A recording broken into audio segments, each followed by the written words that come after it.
I'd always had a soft spot for people down on their luck, perhaps too soft a spot, as my friends often liked to remind me. I couldn't help it. I saw the good in others and believed everyone deserved a bit of kindness. So when I saw him standing on the side of the road, looking a bit lost with his thumb out, it was instinctive for me to slow down and pull over. It was early in the 80s, and hitchhiking was still common enough, though I knew there were risks. But he looked polite, a bit shy even, with his head slightly bowed and hands stuffed into his pockets. He climbed into the passenger seat with a quiet "thank you," settling in as I pulled back onto the road. He seemed harmless, almost timid, and we started chatting in that friendly, surface-level way you do with strangers. I learned he was heading into the city too, looking for work, and the bits he shared about his life painted a picture of someone just trying to get by. His voice was soft, his words careful, as though he didn't want to intrude. My unease faded with each mile, replaced by the warmth that came from knowing I was helping someone in need. About halfway to the city, my stomach began to remind me it was time for a break, so I suggested we stop for a bite at a little roadside diner I often frequented on these drives. He agreed, though he seemed hesitant, almost reluctant as we walked inside. We found a booth, and as I glanced over the menu, I noticed him scanning it too, his eyes lingering a bit too long. It hit me then. Maybe he didn't have the money to eat. Without missing a beat, I told him I'd cover his meal, a simple gesture I didn't think twice about. He thanked me quietly, his face momentarily softened by relief, and ordered something modest, like he didn't want to overstep. As we ate, the conversation slowed. I noticed he seemed different, quieter, a bit withdrawn. It struck me as odd, but I chalked it up to shyness. I was just glad I could help, figuring he must have had a hard time lately. The whole way back to the car, he kept his head down, his hands stuffed in his pockets again. He hardly spoke for the rest of the drive, and though a part of me sensed something had shifted, I brushed it off, assuming he was just tired. I told myself I'd done a good thing and that sometimes kindness could mean more than we realize. The city lights were just starting to glow against the horizon when we finally reached his destination. He thanked me with a sincerity that caught me off guard, his voice low, almost somber. As he gathered his things, he turned back to me and, with a hint of a smile, asked if he could have my phone number. He explained that he'd like to keep in touch, maybe let me know how things turned out once he got settled in. I didn't think much of it at the time. I'd always been friendly, quick to connect with others, and he seemed genuine in his gratitude. I scribbled down my number and handed it to him, feeling a quiet sense of satisfaction that I'd been able to help him along the way. I watched as he stepped out of the car, giving me a small wave before disappearing into the crowd on the street. As I drove away, a strange sense of unease crept over me. But I told myself I was just overthinking it, brushing off the feeling as nothing more than a passing thought. A week later, I was at home when the phone rang. I picked up, expecting a call from a friend or family member, but instead, I heard a voice I barely recognized at first. It was him, the hitchhiker. My heart lifted slightly, thinking he might have good news, that he'd found a job or a place to stay. But his tone was different. There was a heaviness to his voice, something dark that sent a chill through me before he even said the words. He paused, then began to speak slowly, almost as though he didn't want to tell me. "I wanted to call because I needed you to know the truth," he said, his voice thick with something that sounded like remorse. He went on, explaining that when he'd first accepted my ride, he hadn't intended to simply be a passenger. His plan, he confessed, had been far more sinister. I listened, frozen, as he told me that he'd intended to harm me at the pit stop, to take my car and leave me there, abandoned and alone. But when I treated him to dinner, he said, something shifted. My kindness, my willingness to trust him, those simple gestures had changed his mind, made him realize he couldn't go through with it. His words hit me like a wave, each one sinking deeper than the last. I felt a mix of horror and disbelief, barely able to process what he was telling me. He finished by urging me never to pick up hitchhikers again, his voice cracking slightly as he begged me to promise I'd be more careful. Then, before I could respond, the line went dead, leaving me standing in silence, the receiver still in my hand. The silence after the call was deafening. I stood there, holding the phone, my hand numb, as his words echoed in my mind. I wanted to believe it had been some kind of twisted joke, but there had been a sincerity in his voice, a remorse that couldn't be faked. He had meant every word.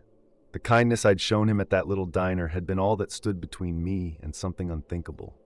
My heart pounded as I replayed our time together, now seeing everything in a new, chilling light.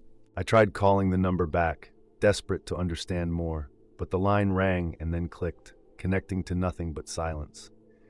I dialed again and again, hoping for an answer, but each time it was the same, a payphone, its location unknown, with no way to trace him or learn more. I realized then that I'd never hear from him again, that he had left me with nothing but his confession and his parting warning. In the years since, I've often thought about him, wondered what became of the man whose life I unknowingly changed with a simple meal. I'll never know if he found the redemption or if he disappeared back into the wrong path.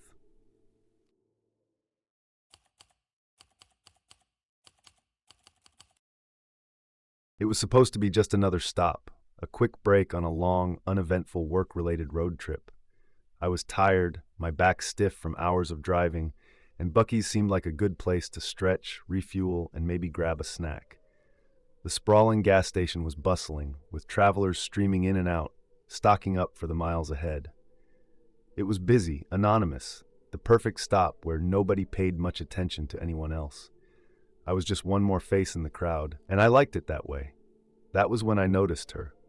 A young woman, maybe in her early 20s, standing near the entrance, her shoulders hunched, her expression a strange mix of worry and helplessness. She looked over each passing car with what seemed to be growing desperation. She caught my eye, giving a faint smile as though she was relieved to have found someone to approach. "Excuse me, ma'am," she said, her voice wavering. "I'm stranded. My friends left me here." She went on, explaining that her friends had abandoned her and that she needed a ride to get closer to her destination.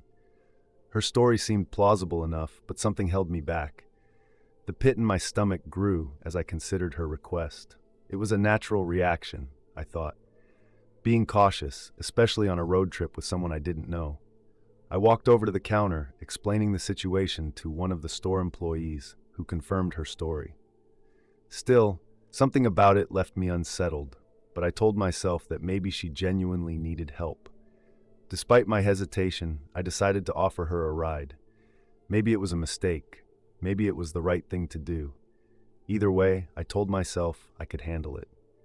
As we got into the car, I tried to settle the unease that lingered in my mind. She looked harmless enough, but there was something in her eyes, an unsettled intensity that I couldn't quite place. I kept the conversation light, asking her a few questions to keep things casual. She answered absently, her attention flicking between the road and her own reflection in the window, a tension growing in her posture as the silence stretched.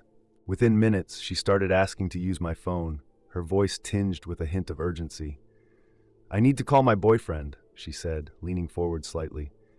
I handed her the phone, thinking she would dial the number quickly, but she paused, staring at the screen as if lost in thought.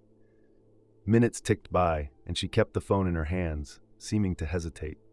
I glanced over, asking if she needed the number again, but she only murmured something vague before handing it back to me without making a call.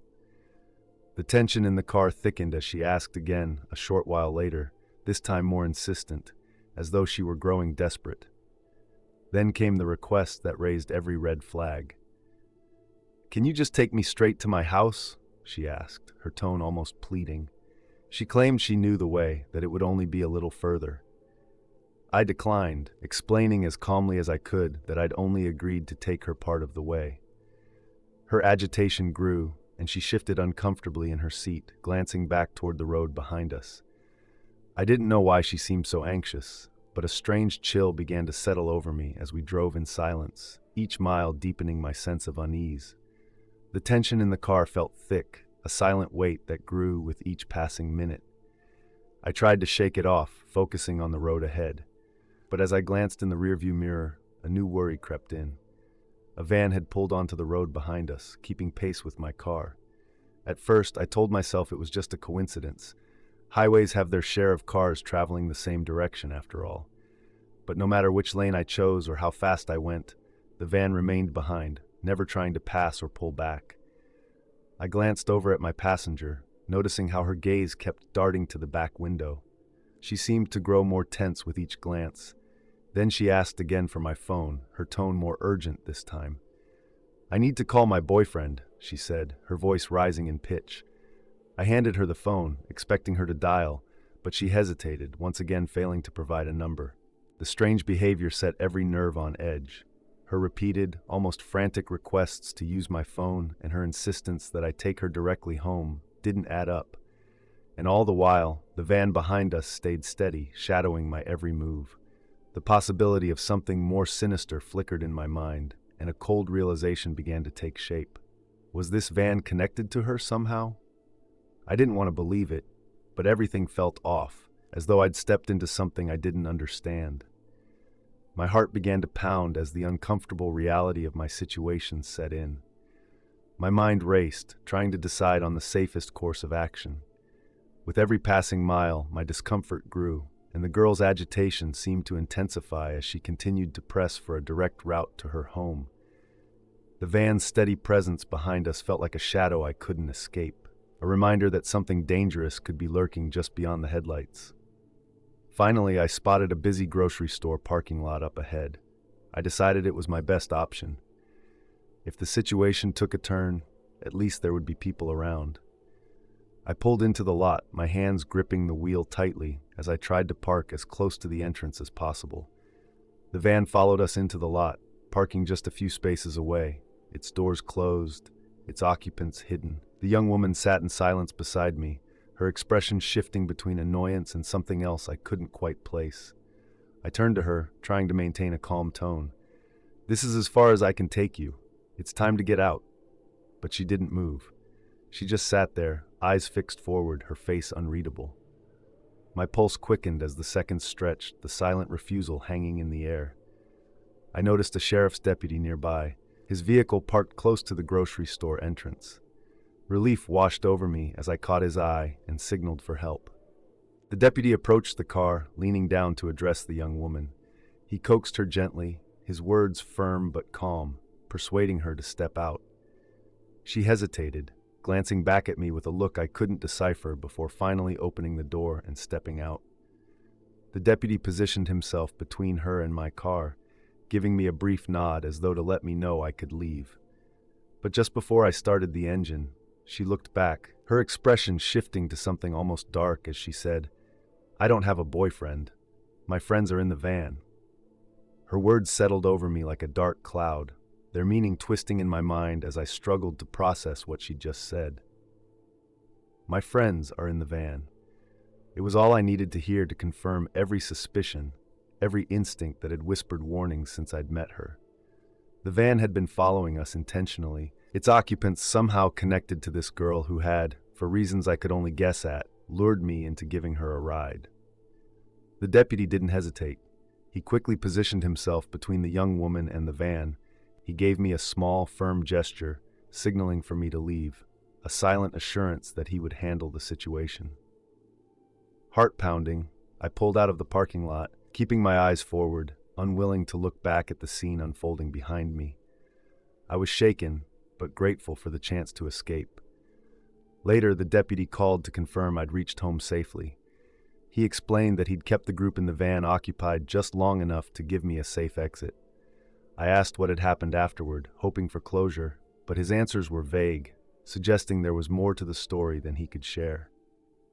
Days passed, and I received no further updates from the police. I was left with unanswered questions, haunted by the thought of what might have happened if things had gone differently.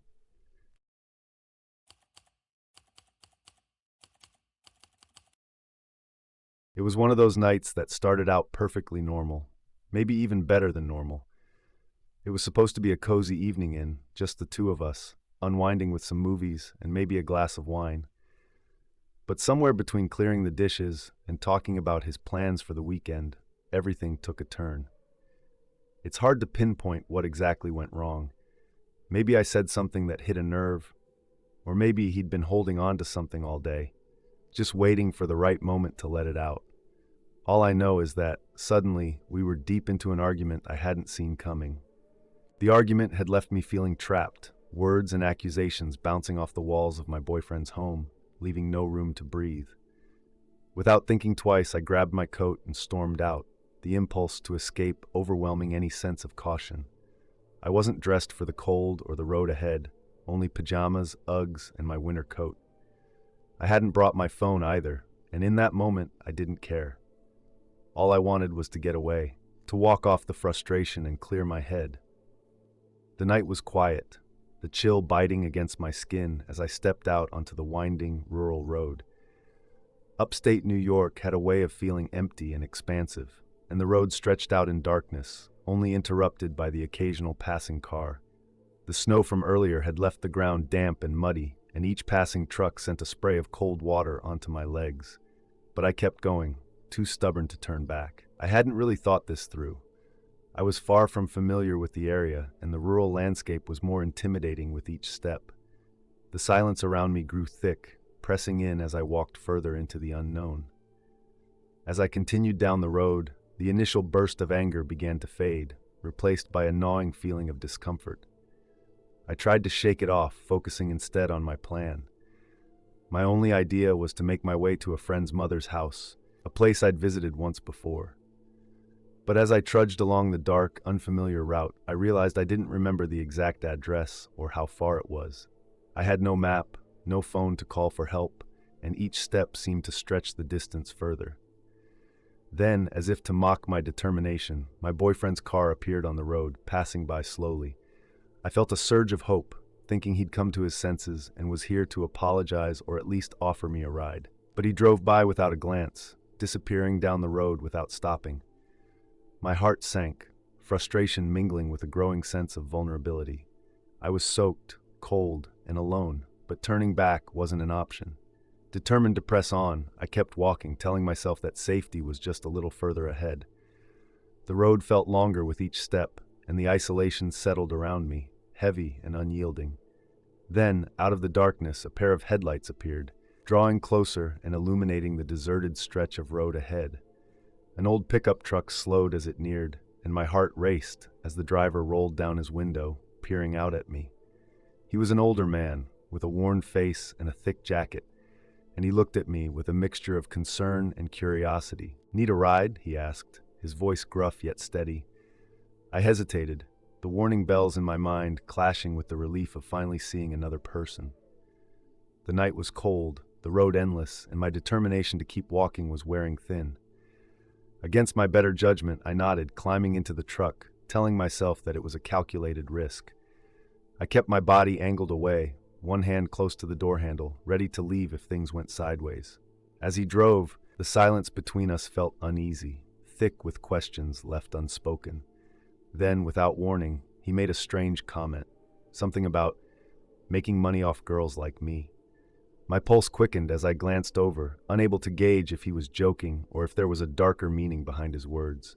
My mind raced with possible scenarios, each one more sinister than the last. I tried to stay calm, focusing on keeping my breathing steady as I subtly adjusted my posture, preparing to act if things took a dangerous turn. The man continued driving, his eyes focused on the road ahead, his expression unreadable. I felt trapped, every word hanging heavily in the air, feeding my growing sense of unease. Then, in an offhanded manner, he mentioned knowing my friend's stepfather from years ago. The familiarity in his voice took me by surprise, offering a momentary sense of relief. The idea that he knew someone I trusted, someone from my friend's family, seemed to ease the tension, even if only a little. Despite this small reassurance, I remained on edge, unwilling to let my guard down. I kept my answers short, maintaining a polite distance while silently counting down the minutes until we reached my destination. After what felt like an eternity, we finally pulled into the driveway of my friend's mother's house. The truck came to a stop, and I wasted no time, thanking him quickly before stepping out, every instinct urging me to put distance between us. I hurried up to the door, relief flooding over me as I crossed the threshold into safety. Once inside, I relayed the encounter to my friend's mother, describing the odd comments and the lingering discomfort I felt during the ride. She listened quietly, her expression shifting from concern to something darker, as if she knew more than she was letting on. But she said nothing, only nodded, reassuring me that I was safe now. The next morning, my friend's mother called me over, her face serious as she shared a chilling piece of news. After talking with a few people in town, she'd learned that the man who had picked me up had a troubling reputation, a history of harassment, known for making women uncomfortable, and even for behavior that bordered on dangerous. The relief I'd felt the night before evaporated, replaced by a wave of dread as I realized how close I'd come to something potentially dangerous.